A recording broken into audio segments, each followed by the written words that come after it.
Okay, we're live. So I Dee. You're welcome to FiatVault podcast. Thank you so much for joining us today. Thank you It's a for having privilege to me. have you here. Thank you so much. Um, so I mean, we asked you to join us, and then you honored our invitation and joined us. So I think the first thing that I should do is to ask you to introduce yourself to us. Who is Dee Olateru? Let's meet you. Well, I'm Dee Olateru. I'm a Nigerian living in the US. Mhm. I'll talk about a couple of things that I enjoy because I don't like to just talk about myself in terms of what I've accomplished. I think, sometimes that, lets us to start to measure people some way, but I eat too much rice, for example. I ate a lot of rice as a Nigerian. I enjoy traveling. I enjoy writing. I'm an aunt to two lovely girls, and I absolutely love being their auntie. I'm the dream auntie I wish I had when I was young, and it's truly a joy to be that. Professionally, I have lived and worked on four continents, born and raised in Lagos. I'm an Ikorodu babe. And I moved to the United States to attend university. And I've then built my career here and have gone on to work on four continents. And I'm back in the U.S. where I'm talking to you from today. So I also have a passion for just talking about financial literacy, especially in the immigrant community. And so, in the middle of the pandemic, I started a platform, a blog, an Instagram, and a podcast to talk about these things in ways that I didn't have as an immigrant, just to empower immigrants to live fully and to the fullest in whatever countries we have chosen to call our homes. Amazing.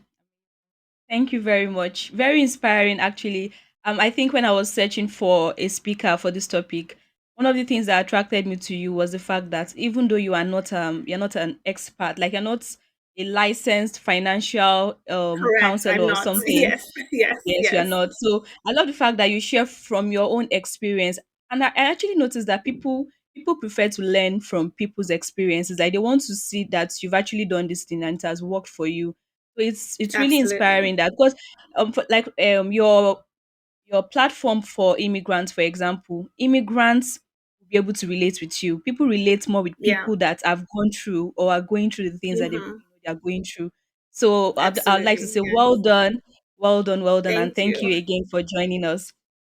So the Thank next you. now to say is, I just want to expressly state that he is not here as a licensed financial advisor. He's simply here to share her story, and learnings Yes. from her personal experience, right? So do you want to say anything Yes. about that?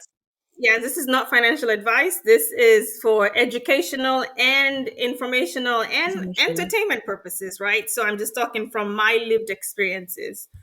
So again, I talk about whatever you see on the internet, people sharing their experiences is like a buffet. When you go to a restaurant, you see a buffet, they serve many things. You pick the things that you like, and you leave the rest, right? And so that's what I say. I'll share what I know. Take what serves you. Absolutely, absolutely. Thank you. So I'd like you to just share a little bit about your experience as an immigrant living in the US. You've been there for quite some time now. So I how have, has your yes. experience been as an immigrant, and how has it been for you to work professionally and also kind of build wealth by the side? Yes. I think I came when I was just I think I was 16 years old. So I came as a child, right? And I've been here now almost 2 decades, right? But as I came as a child, and I think at that time I wasn't thinking about wealth. I mean, as a 16, 17-year-old, I was just happy to be in America, happy to be going to university. So I'm not going to pretend and say I had everything together. I did not, but I was focused on being a student, getting good grades and all of that. I think growing up in Nigeria, we don't really have like financial literacy as a topic when I was growing up. And I went to the US, and honestly, even in the US, it isn't really a topic. But I think as immigrants, when you move, especially when I moved without my family, I didn't have anyone to teach me, right? Because I think if you have your parents, they can teach you, what they've done, what they haven't done, even if it's not a topic that's taught in school. And so I didn't have anybody to teach me. So I really learned by doing, and I learned by making mistakes. And when I finally got a job, I didn't get a job right away when I graduated, but when I finally got a job, I started learning on my own what it's like to be a professional living abroad and how to do well at work. And, thank God for mentors and people that supported me. But really, I learned a lot on the job. I learned a lot in motion. But I've also learned through my experiences to also maybe, learn from others before I get there so that I'm not repeating the same mistakes, right? I think we can move faster if we seek the wisdom and we learn from the experience of others. And so I've built that into my life now that I know better. But I'll say, the immigrant journey, every immigrant's journey is unique. Mine has had its, tough times, right? Getting a job, paying the bills, learning how to do that when you didn't learn that at home. And then, learning how to build wealth, how to pay off debt, and how to do that in a way that's still true to who I am and not giving up the values that are important to me. Yeah, yeah, exactly. Like what you said about financial literacy not being a big deal, like not being a topic that is treated by most countries. I mean, for even for the Yes. US, I was surprised when you mentioned that. I know in Nigeria it's really not something that people talk about. You usually have to Mm-hmm. educate yourself. And then thank God for a lot of communities springing up now that's, kind of Yes. educates Yes. people on finances. Apart Yes. from that, there is nothing anywhere, not in school, Nothing whether formally. in Yeah. high school or university or even your Yeah. family, that teaches you how to manage your finances. Yeah. So And I imagine now think moving now to some another US country. schools, yes, sorry, now some No schools in the problem. US in high school, they're now requiring that some classes are taken and all that stuff. But even still at that, there's still a lot of work to be done. So I just want to say that because sometimes people may feel like, oh, we're behind in Nigeria, we don't have this. I'm like, actually, it's a global problem, right? And the way we deal with Mm. finances are different. And so even if I had learned in Nigeria, it may have prepared me, but it's a different ball You have game in to another learn. country. Mm-hmm. That's so true. That's so true. And that's the essence of having these kind of conversations because for example, in Nigeria, you practically run away from debt. Like you don't want to take a loan. And everything in Nigeria is cash and carry. You have your money, okay, Mm-hmm. and you take what you want, everything. Like even getting a house, you see mortgage, you have to pay back some mortgages as for like within 6 months, 18 months Yes. maximum, Who can do from real that? estate Who can afford companies. that? Like it's crazy. So moving to another country and having to learn how to build a good credit score and at the same time not go too much into debt is really it's just really an Yes. important topic to treat. Like and so I'm really looking forward to this conversation as we go on and I keep asking my questions. All right. Yeah. So, my next question is to you, what is wealth? How would you define wealth? I mean, everybody talks about wealth, build wealth, generation, blah, blah, blah. What is wealth? Yeah. Yeah. I mean, generally, wealth is just having plenty of a certain resource, right? And in the context we're talking about, wealth is quite often used, as being, having a lot of, money or financial resources. But in my sense, when I think about wealth, I think wealth about holistically, right? I think about wealth in my friendships and relationship. Am I wealthy in friendships? Am I wealthy in finances? Of course, that's important. Am I wealthy in my faith? Am I also wealthy in time? So to me, time is probably my most important resource. And so wealth to me is not just money. Money ultimately is a tool that will allow you to do many things and make many choices. And so to me, wealth transcends money, but money is a tool that allows you to potentially, buy back your time because time is so important and it is so precious. And being able to choose what you do with it, that to me is the ultimate wealth. Beautiful. Like I love how you describe money, like money being a tool that helps you to do a lot of things and sometimes determine the choices you make and everything. But like Hmm. money is not all there is to wealth. I love the It isn't. definition you gave. Yet it's Thank not you. everything. It's a tool, it's something, it's important. Nobody's saying it's It's not important. important. It's Let's not lie. important. It's Yeah. important because I've been Very I've been at times important. where you cannot pay rent. You have to choose should I pay rent or buy food. So I get it. I don't want anybody listening to be like it's because you're okay now. No, I get it. But ultimately it still is a tool. Right. Absolutely, absolutely. I mean, if you have all the money and you don't have relationships, you don't have people that can, that will be there Mhm. for you in your tough times or even in your best times. The Just don't good have times. people. Yeah. You are not, yeah, you're not wealthy. So I Yeah. love that definition. Thank you very much for that. So, okay, another thing is, some people may be wondering, these topics, maybe they're just like everybody talks nowadays. Everybody has a podcast or webcast or whatever. This is Aspire just to another talk. inspire to perspire. Aspire to exactly like they're just talking about it. It's not realistic. How do you build like this definition of wealth? How do you build wealth with a 9 to 5 job? Already you are so tired after your normal day.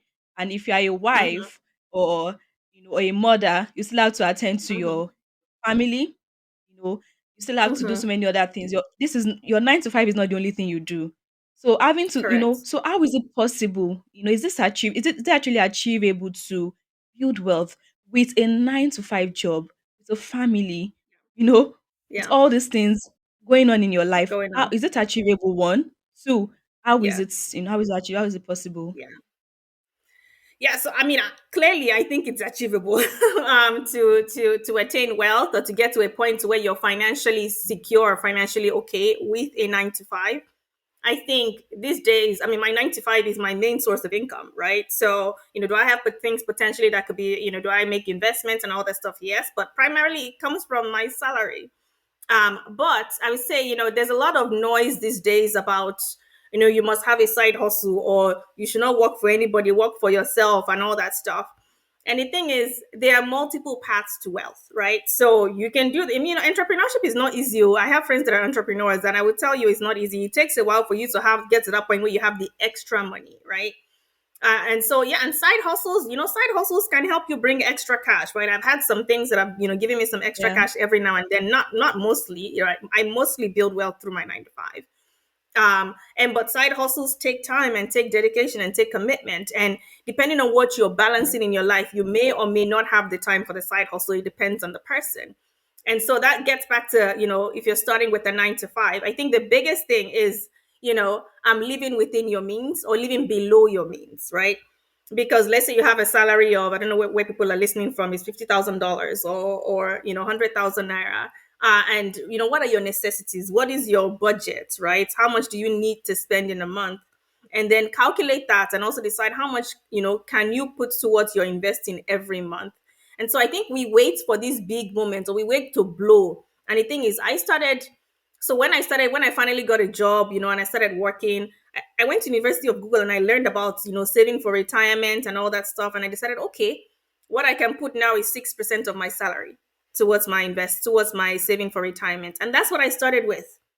And so, we don't have to wait to get this big truckload of money. If there's a way you can start, 5%, 6%, 7%. And for those of us that live abroad and work for companies, many of our companies offer what they call a match, either for your pension, for your 401k, for your retirement.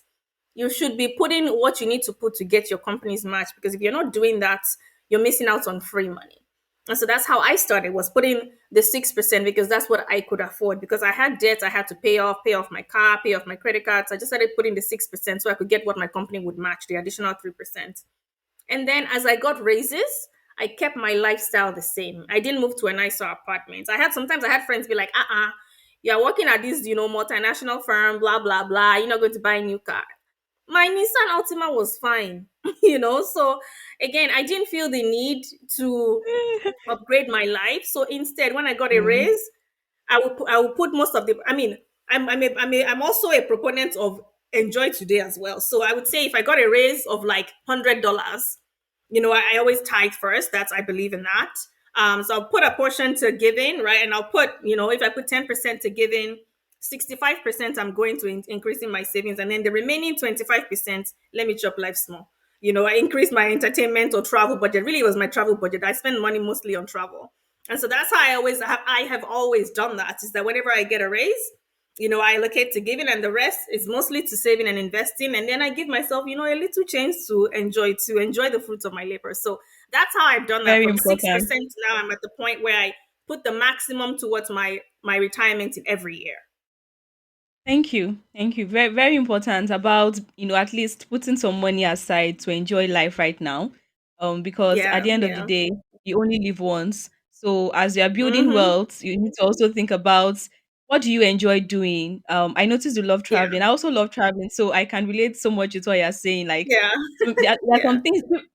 The things that are important to people are different. For some other people, it's something else that they would rather spend their money on. The most Correct. important Yes. thing is Yeah. that you actually budget your money. At least what I got from what you said is Mm-hmm. one, budget your money according to the things that are most important to you. So you want to save According to your a larger values, absolutely. according to Yes. your values. Yeah.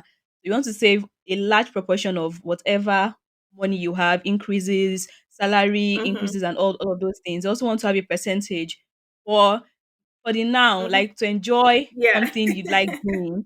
And then another Yeah. percentage for if you are a person of faith, you also, just Mm-hmm. drop that amount there to or just give to people. Because at the end of the day, Mm-hmm. it's important to give. Important to Yeah. give. Yeah. Like Yeah. it's really important.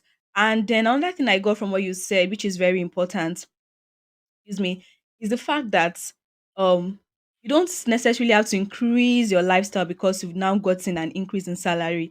And I think that's where a lot Yeah. of people actually miss it. Like, oh, my salary has increased, and so I Let's can move blow. to this Let's blow it. neighborhood. Yeah, let's I can get a better car. I can get a nobody's saying you should not like we said already, enjoy your life and everything. But Yeah. if you don't Yeah. need it, Yeah. there's really no point. Like you said, your Nissan was working fine. If it was that you were Yeah. having issues with your car and you needed to change it, I'm sure you'd have changed it. So That's different. Exactly. Exactly. Yeah. different, Yeah. yeah. So you don't necessarily have to turn your life around because you got a 10% or 20% increase in salary. Very, very important. Yeah. Very, very Yeah. important. Thank you very much. So my next question is what do you think is the reason why salaried professionals find it difficult to build wealth? Like, many people believe that the path to wealth is to be an entrepreneur, and you've mentioned it already that entrepreneurship is not easy. Like, I It's also not have friends, easy. and even I have dabbled, have dabbled in like one of my businesses that I had to just stop. Like, I was having issues with vendors and suppliers, like they were giving me serious problem. Like, I wanted to keep up a good quality, but it's like the Mm-hmm. vendors and suppliers said, no, we are not going to ensure that you give good quality. Those are some of the issues Yeah. that entrepreneurs face. So it's not nothing is easy per se. Like it's not that easy. So what do you think is the Mm-hmm. reason why people who have a 9 to 5 job find it difficult to save and then invest and build wealth? Do you think it's a lack of knowledge and education, or I mean, what do you think? Let me not give you options. I think it might be a mix of things, but I think for me, at the core of what I think it is just lack of knowledge or education.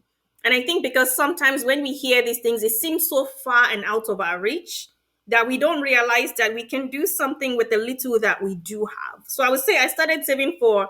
I've been working for 12 years now. I started saving for retirement like the first year, and then I was 6%, 6%, and then I did 8% after I increased I got my raise, I paid my debt, 10%, 15%, and so on. And then I even went on a time when I moved to the UK. And when I was in the UK, I couldn't put money in my 401k because I wasn't in the US. And so I didn't even invest for that. And I came back and my thing had grown to like over $100,000. And I was like, what? My little 6% that I was putting over like time had grown. And then just the power of compounding, just let it just, continue to grow. And even when I wasn't putting money, it was continuing to grow by itself. And so I'll say it's a lack of knowledge. And that lack of knowledge leads to us thinking that things are beyond our reach. And so I literally started with 6% of my salary. And then I opened a separate account where I put $50 a month. $50. So again, it's not it's a manageable amount. And I was paying off my debt at that time and all of that. So I think at the core, it's lack of knowledge, and it's because many of us don't have people to talk about these things with. And for me, that's why I'm glad that this platform exists. That's why I started my platform, because even when I was paying off debt, I wasn't telling anyone because my friends were not talking about it. And so I was looking at Google on the internet and reading people's stories and just trying to find my own way. And so I think it's for lack of knowledge and it's for lack of conversations, because the lack of conversations is actually costing us money. It's costing us generational wealth. And it's also, I think, maybe also a fear, because I think many of us may have lived through our parents putting money in some kind of thing and losing everything. And so we are maybe paralyzed by that fear and just want to keep our money in cash or something like that. But I also want to acknowledge that sometimes there might be seasons where we're not able to save or invest as much. But I also want to emphasize that those Yeah. seasons are not forever. And sometimes there's a season where I could only save $50 a month, and I did. And there are times where I can save $1,000 a month, and I do. But the most important thing is one, taking the time to learn, and two, starting to build the habits right now before you have the big chunks of money. Because the same habits I had when I was making $10 an hour is the same habit I have making a six-figure salary in the US. So I think it's just getting over that mindset that we have to wait till we arrive, and that taking the time to learn now so that we're ready. I mean, a lot of you've shared so many very insightful and important tips, and it just the next question that just came to mind as we were talking was, I think we should address immigrants directly, because Mm-hmm. I feel like where we're coming from, where a lot of people are coming from, and moving to these developed countries, moving to these countries where things are done completely differently, you know, it's like you are starting all over again, learning things and everything. So you've spoken about some of the things you've done that's helped you. Are Mm-hmm. there specific strategies or tips that you can share specifically for um immigrants or people in the diaspora, people that came from Nigeria, from Ghana, Pakistan, India, to Canada, to the US, to the UK. I Yeah, mean, you've lived yeah, in the US, you've lived in the UK. So, what yeah, strategies do you think immigrants is? I know that they're actually very yeah. specific to immigrants. I would like you to just share a few. Thank you. Yeah, I would say as immigrants, the first thing is learn as early as possible. Like jump right in and learn. Use Google. There are many even community education classes. So different countries have different resources, but there are some community education classes. I mean, there's more information accessible today than were accessible when I moved, right? The internet, there's YouTube, there's all those things. So I would say, find a couple of those, and just even if it's reading one article a week, right? I promise you, your mind will be your mind will be opened. Your perspective will be Yeah, will be widened, because I think unless we get past that knowledge hurdle, everything else we're doing is just is gambling, right? And so it's like yeah, one, yeah, pursue knowledge, right, relentlessly and stay curious. Two, assess your circle, because it's so important who we are surrounded by. And yes, there are sometimes when you're an immigrant and the people that cannot see beyond what's in front of them, right? And you have to make sure you're surrounded by people that, yes, because yes, there were times where I was had really tough times where it's like I'm just barely paying the bills and all that stuff. But you have to have, and there's sometimes when you're in survival mode as an immigrant, and when you're in survival mode, it may be hard for you to see long term and be able to think about, am I making a decision that's best for me and my family in the long term, or am I just doing something in the short term, right? And I yeah, understand that you can be in that position, but are the people around you able to help you see beyond the trees in front of you and see the full forest, see the full view, see the full land that God has given you, right? And so I think that's something that a lot of immigrants, and I don't blame us, because it can be tough. But if the people around you can help you step back sometimes and say, that's the ultimate goal, that's what we're working towards, this is why you're taking these classes at night. Because sometimes some people start maybe doing nursing jobs, or doing, sometimes people, not everybody, some people will take a job lower than what they've been doing in their home country for starters, right? But the yeah, point is, yeah, you cannot stay there, right? What is your plan to go beyond that? Your friends can help you see, okay, if you're taking night classes at night, that's why you're doing that, so that in a year, in 6 months, in 2 years, you can transition into a role that's more, more fitting of your experiences, and your ultimate goals of where you want to be. And so I think it's one, pursuing knowledge. Use There are many resources. There's YouTube, there's Instagram. Use that, tap that, read one article a week. You will not be the same. But also check your circle, right? Make sure your circle is one that's helping you move beyond where you are. And you guys can we can grow together. You can ask questions. You can talk about things openly and honestly, where there is no comparison, where there is no strife, right? And the thing is, I think it's important to have money conversations, but there are people you should talk to and there are people you should not talk to. But I think you will know as you start to talk to somebody, you will know right away hmm if you should continue the conversation or not. And if it's somebody that you should stop, just stop, yeah, because you know that people are not going to help each other grow. It's not going anywhere, right? So I want to highlight that having those conversations, is quite important. And the last thing I'll say for immigrants, boundaries. Because many of us have responsibilities with our family, with our community, And Mm-hmm. we need to define what we can or cannot do, because you cannot kill yourself trying to save somebody, right? And so I think it's very important for immigrants specifically to define our boundaries with our friends and families when it comes to the extent of support we can give them. Because, I would say my parents gave us, leeway to grow. And because of that, we are now better positioned to be able to pour into them, right? And so in the end, these same friends and family will reap, but they have to give you room to grow and to get planted where you are. Amazing, amazing. Thank you very much. I'm sure that every immigrant and even prospective immigrant, like people planning to locate, To will find the jackpot. things we've shared. Yeah, they'll find the things we've shared very, very, very, very useful for them. I think knowledge is really important. And I think that's where a lot of people actually, miss it. There's so much we don't know, even coming from our Mm-hmm. home countries, then moving to a new country, like there's so much you need to know. And like you also said, there are actually resources even from the government, especially like a country Mm-hmm. in Canada that is very intentional about Mm-hmm. immigrants, with all the programs Immigrants, they have. yes, yes. Each yeah, province, different provinces actually have community resources specific to, you know different types of New immigrants, immigrants. whether you're a Mm-hmm. refugee Mm-hmm. or an entrepreneur or a professional. So like Yes. actually tap into those resources Use what's and available to get you. the Use what's it. up exactly, use it. Like that's why it's actually there. And the Mhm. tax they're taking from your salary when you start working there, it's also to provide you those resources. So at the end of the day, Services. it's Yes. so important that you actually tap into those things. So very, very important things we've Yes. shared there. Thank you. I think the other question that came to mind as we were speaking was, maybe can you just help highlight like three things, three most important financial things that people need to know about. So for example, at the beginning I spoke about debt and credit, how that I'm a Nigerian, we avoid those things like, no, I don't want to do The that. plague. Not that like some of the things Yeah. that, yeah, let's say three financial things that people need to learn quickly as soon as they move to a new country. Yes. I don't know if you understand So my one, question. yes, I would say understand the credit system, because the credit system can ruin you if you don't know how to use it, but also it can help you make fantastic strides.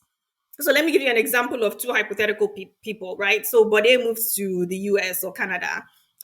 Bode, gets a credit card without really understanding how it works. And, as someone that has not had credit before, it looks like, oh, free money, but they uses the credit card to the maximum, doesn't pay to make the minimum payment, starts, getting his credits, his credit starts going down. He has a bad credit score, but they starts to apply for a job, right? And then, he can't get a job because his employer is one of those companies that do check your credit score. So then he's not able to get a job. He's not able to get the apartment that he wants for his family, so he has to live in a less desirable area of town because the apartment he wants checks credit and his credit is bad from that one bad decision. He wants to buy a house later down the line, but he has not done the work to improve his credit, so he can get has doesn't have a good credit score and can't get the house, right? Compare that to, let's say, Samson. Samson comes in, his sister or a friend, or he went to a community class, gets to understand how credit works. And so he gets to understand, okay, what utilization is and all that stuff, how to make sure you're making the payment, pay it off if you can. So as he does that, he improves his credits. He gets his first credit card, does well with that, applies for another one to improve his credit capacity. He's still making the payments and all that stuff. So he's improving his credit. He wants to buy a car. He gets a car loan, pays some in cash, and then gets the rest. So he uses that to continue to build his credit. So by the time he wants to buy a house, his credit is good and he can get a house. And so for me, that's important, is that credit, and I'm Nigerian. So honestly, for me right away, I was like, debt, I don't want to. But then I got a credit card and I didn't always use it the right way. And then, I learned early on how to course correct, and I have excellent credits, right? And so I think you have to make sure there are systems here. The systems can break you or they can build you. You get to choose what it gets to do for you. And so by learning how the system works, how credit card works, how credit scores work, you can make sure you're doing things that help you build your credit and not ruin your credit. And I want to say that I understand that there's some times where you may use your credit card out of, that's your only way you can pay your bills, or that's the only way you can buy your food. I've been there, I've done that. But even in doing that, make sure you're still making the minimum payment, making sure you're still doing the things so that you don't get a negative hit on your credit. So one, understand the credit system if you're going to use it, because most people at some point will need credit. Very few people can come and buy house in cash, you know. And so if you're going to use the credit system, make sure you use it to work for you and they're not just using it to make money from you, right? And be intentional about stuff. So I'll say that's one, right? And Yeah. two, Mhm. just don't feel shame around what you don't know about money, because who shame ep, right? And shame can be such a thing that just I mean, so we feel shame about things that we have no control about, and how does that even make sense, right? And so I'd say don't feel shame for any mistake you've made. You made the mistake when you didn't know better. Now let's get you to doing better now that you know better. Don't feel shame because you don't know, because we're not born with brains that suddenly magically understood everything. So I'd say that's the second thing is, get rid of the shame, focus on the knowledge, and focus on doing better, when you know better. And the third thing I'll say is when you know better, tell somebody else, right? Don't wait till you have made it down the line. Turn around and tell the next person, so that as together we're building a community of immigrants that are contributing incredibly to the communities that we're in. And last but not least, I said you said three, I said four. Start saving and investing as soon as you possibly can. See, I just have to say that this has been a very, very insightful conversation. Like, I can't wait myself. I can't wait to go back, you know, go through the conversation again, Yeah. take notes, and, just begin to apply these things because I love that you are sharing from your own experience and I love the illustrations you've used to drive home Hmm. your points. So, thank you very much. Thank you. Um, Thank you from so what I much. understand, the last thing you shared, the first thing is understand the credit system. If you plan to use it, except you are probably a politician's family member or something. I don't Yeah, think, yeah. and the average person can just go and get a 500,000 US dollars house Mhm, cash. mhm. So you have to Yeah, actually build your yeah. credit to get to the point where you can get a mortgage. The So mortgage, understand the yes. credit system, in your country, in the country you're moving to, quite early. If you don't, I mean, we've said it before, tap into resources, ask questions, ask your friends. I think a lot of people are actually beginning to speak up about money, unlike before. Like you said, when you were paying Mhm. back your debts, your loans, you were not talking to anybody because everybody was just being hush about it. I think now people, Yes. there are a lot of people on social media who speak about these things, YouTube, Google, even a platform like ours where you can learn. So you don't use the system that was put in place to help you succeed will not become a tool Yes. for your destruction, like you put it. I really love Amen. what you No. said about that. So, Yes, yes. so it's very, very important to just get the knowledge. And when you get the knowledge, turn back and tell the next person. When someone asks you a question about how things work in these countries, don't say God will help you. Or Yes, don't just say big girl, big goat, small don't girl, just big goat. you get just don't say all those things, please. Like share the knowledge. Let's build ourselves up. Let's be a community of immigrants that are financially educated and financially Yes. empowered as well. Very, very important. So thank you very much, Dee. That was my Thank you last so much. question Thank you for actually. having me. Okay. I don't know if you have Perfect. I don't know if you have any other thing to say before we this is supposed to be like the end of the chat, even though I didn't want it to Okay. end. Like as we were speaking, I was just like, oh my god, I'm enjoying this conversation so much. So if you have anything to No, no, say, no. you can go ahead. Yeah, no, it's been wonderful being on. Thank you for reaching out to have me. And, if anyone has questions, don't hesitate to reach out to me on Instagram, The Rich Immigrant, or listen to the podcast. I talk about things on the podcast as well. And I have a blog where I try to, write every now and then to just talk about topics that I think the immigrant community needs to hear about. So, yeah. Yes, absolutely. And you have another page where you also talk about travel and Travel. Yes. So, lifestyle. Yes. yes, I do that. I told you I like to chop life as well. So I talk about travel on my other page, travel and my career, and how to just do well at work and succeed there. So yes, I think that's at Well One Eels. So if you want to follow her on well, Instagram, One Hills. that's the Yes, handle. yes, Yes. So if you love yes. traveling as well, Thank if you you love so much. enjoying life, you actually find her content very useful. She shares her content in a very energetic way, dancing, using reels, and then peppering us with Yeah. pictures from all our vacations. So if you want all of those things, just follow her on Instagram. So once again, thank you, Thank you. Dee. Let me allow you have the rest of your day. Thank you. Thank you, Tosin. Have a wonderful day. Thank you. You too, and a Bye. beautiful week as well. Bye. Thank you. Bye.